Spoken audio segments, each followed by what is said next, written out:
رمضان کا مہینہ ہے جس میں قرآن نازل کیا گیا،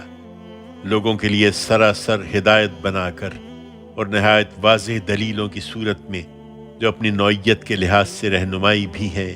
اور حق و باطل کا فیصلہ بھی۔ سو تم میں سے جو شخص اس مہینے میں موجود ہو، اسے چاہیے کہ اس کے روزے رکھے، اور جو بیمار ہو یا سفر میں ہو تو وہ دوسرے دنوں میں یہ گنتی پوری کر لے۔ یہ رخصت اس لیے دی گئی ہے کہ اللہ تمہارے لیے آسانی چاہتا ہے اور نہیں چاہتا کہ تمہارے ساتھ سختی کرے، اور فدیے کی اجازت اس لیے ختم کر دی گئی ہے کہ تم روزوں کی تعداد پوری کرو، اور جو خیر و برکت اس میں چھپی ہوئی ہے